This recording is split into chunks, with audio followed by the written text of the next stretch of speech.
Hello and welcome to the Air Mobility Command Museum. Today we're going to talk about this enormous C-133 Cargo Master designed and built by Douglas Aircraft. The first of these 133s was actually delivered right here to Dover Air Force Base, but this one was the last produced. It's a 1959 model, produced and put in service in 1961. First assigned at Travis Air Force Base, later reassigned briefly to Offutt Air Force Base in Nebraska before being retired in 1971, mostly due to the C-5 Galaxy and fatigue of these aircraft as they aged. Now this is the largest turboprop aircraft ever designed and built for the United States Air Force. These four turboprop engines produce approximately 7,500 horsepower and can lift over 110,000 pounds of cargo in this amazing airplane. We gotta take a walk around, show the other side real quick. All right, here's a quick view, the left side of this amazing airplane, including the number 1 and number 2 engines. You can see the wheel well, and along here, it's kind of hard to tell from here, but that right there is the forward cargo door. This also has an aft cargo ramp and door in the back for forward and aft loading capabilities. All right, swing around the front here, show you again the storyboards, which accommodate every airplane here at the AMC Museum. Provides valuable information, and we'll show you this briefly.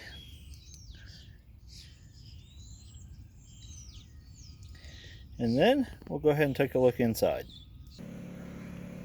Okay, we're going to start the interior tour in the flight deck. As we ascend the stairs, you'll see basically the crew rest compartment with a couple chairs, a pull-out couch, and the upper bunk, which folds down to provide sleeping for many crew members. Small kitchenette type area for obviously the most essential onboard item, the coffee. See the couple passenger seats, and behind the door here, a little oven to prepare some meals while in flight. Up above here, you'll see a exit door or hatch accompanied with a ladder for emergency exits or for maintenance guys to reach the top of the aircraft. All right. The map on this wall here shows some of the typical routes these 133s would have taken throughout their time in service.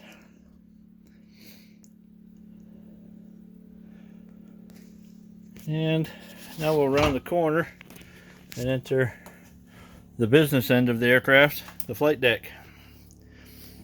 We'll start up here in the front with the pilot's position. See the nose wheel steering wheel to turn the airplane on the ground.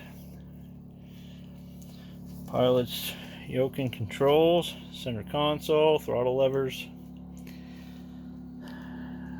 More of the lower center console.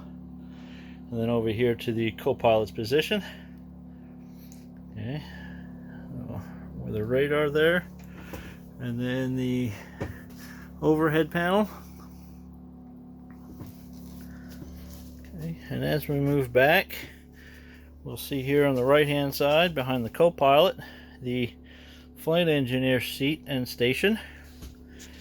Give you a good view of all the flight engineer controls on his main panel and the circuit breaker panel above his head.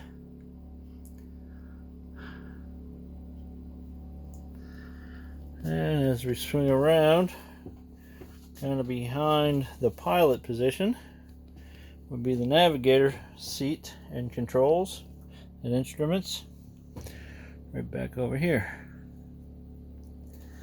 Alright, and one of the early uses of navigation, the sextant, to navigate by the stars.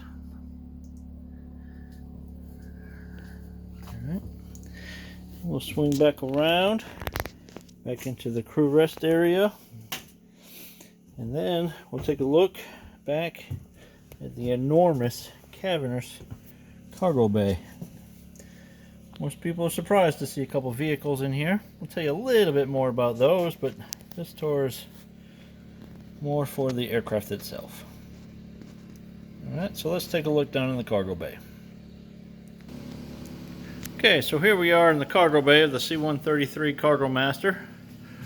Briefly tell you about the 1972 Ford staff car, primarily used by the wing commander at Charleston Air Force Base, and the 1956 International Harvester fire engine, which is the oldest fire truck still in the United States Air Force, assigned right here at Dover Air Force Base. Okay, those are kept in this airplane just for safekeeping, out of the elements, and to give you a size comparison of what this airplane can carry. Now, one of its primary missions was the transport of ballistic missiles, including Atlas, Titan, Saturn, all the missiles from the 50s and 60s that needed to be transported from one place to another usually came on one of these 133 Cargo Masters. Obviously, it could also carry vehicles. Just about all the vehicles in the U.S. Army at the time could fit inside one of these. Okay, I'll show you the aft loading area where they get the vehicles in a minute. But first, let's start with the forward cargo door, right there outlined by the yellow-orange lines. That is a door hinged at the top where it opened outward to allow loading of pallets. In fact, this was the first airplane that used the cargo pallets, 463L pallets that we still use today, were originally designed and put operational on this airplane. Okay. As we move towards the back, I'll also show you up top here, we left all the insulation which would normally be on this airplane, left it off on this one so you could see the control cables and the wiring and everything that makes up just about every large airplane. You don't normally get to see it because of all the insulation or the cargo bins or whatever else is in the way. But on this one, we left it all exposed so you could see what it would look like. As we move to the back, you'll see the lower section, the ramp, with the two smaller ramps or toes that we would attach to the end of the ramp to allow the vehicles to drive in and off. And then up there on the top, that area up there is actually the clamshell doors, which kind of butterfly open to allow max capacity of cargo and size to fit inside this airplane. Now, on some open cockpit days that we have here, the third Saturday of every month, we do sometimes open this aft door so you can see what it looks like. And if you're lucky enough to be here as we open it, it's actually kind of neat to see that. Some of the controls over there. And we'll take a look from the back looking forward. You obviously see the back end of the fire truck. And looking forward up to the door at the top of that ladder is the flight deck where we were just a minute ago. Okay. And underneath that ladder, you'll see a couple of bunks for crew rest. Crew rest positions down there. A liquid oxygen bottle over there on the side. Around the corner here, got a couple of lavatories and some avionics and communication equipment. I'll open that door for you. See inside the lavatory.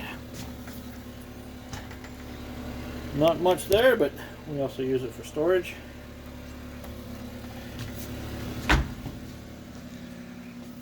Alright.